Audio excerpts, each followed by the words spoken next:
आज शुभ संध्या तक्षक टीवी स्वतंत्र कार्यक्रम कवितायान आम समय ओडिया कविता काल में जड़े स्पष्टवादिनी विद्रोहिणी कवयित्री भाव शुभश्री शुभस्मिता मिश्र जी की सेली नाम जनाशुना आज तक्षकर कवितायान आसतु भेटी नेबा तांको। सेलिंग कविता विभिन्न पत्र पत्रिका प्रकाशित होगा सहित तांकर अग्निका और अरण्या नामक दुईटी कविता संकलन प्रकाश पाई। यह छड़ा फेसबुक रे मध्य से बहुल प्रकाशिता। तांको कवितार मुख्य स्वर नारीवाद और नारी निर्यातना विरुद्ध रे शाणित होता है। शब्द संयोजना और आंगिक नूतन प्रयोगात्मक शैली तांकर विशेषत्व बहन करे।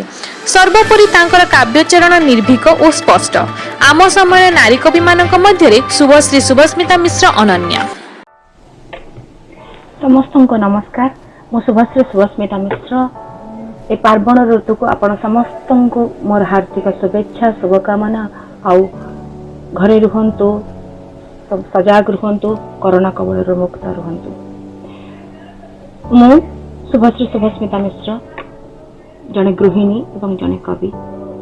आपण मते सेली भाबे जानिछंती। आज मो कवितार शीर्षक नवरात्रि आउ नवदुर्गा। कवि उच्चारे मो लागी, कवि उच्चारे मो लागी, तू नियार काकर ना काकर निया। मु जगमग्न हुए प्रथमं शैलपुत्री च। हाँ मु ही शिलार कन्या, झियो हिमवान मैनाकंकर। ए पर्वत मोर पिता। द्वितीयं ब्रह्मचारिणी, प्रथमे मु ही प्रेम को परमार्थ करी प्राप्ति पाई ब्रह्मचर्य रे गांभीर्य धारण करि पारे। तृतीयं चंद्र घंटेति, केवल मु ही सौंदर्यतम पुरुषर चिर ईप्सित नारी। कुष्मांडेति चतुर्थकम, मु ही सूर्यर तेजर स्रोत, मु ही से क्षुद्रादि क्षुद्रतम से उज्जार महान पिंड जे समग्र ब्रह्मांडर रचना करे। पंचमं स्कंद मातेति, जेतेबेले शक्ति रे संयुक्त हुए पुरुष आरंभ हुए सृष्टि। मु ही सृष्टि आ मु ही सृष्टिर आरंभ।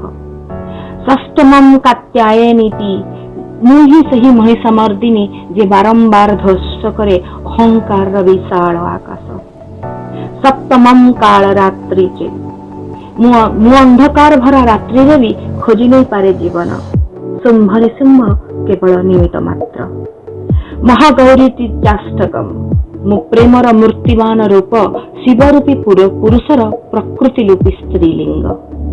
नवमं सिद्धिदात्री च नवदुर्गा प्रकृतिताम, देख भल कि मो कायाकल्प, देख भल कि मो कायाकल्प। मु ही प्रेम रे ज्ञान रे नील सरस्वती रूपे संपूर्णा।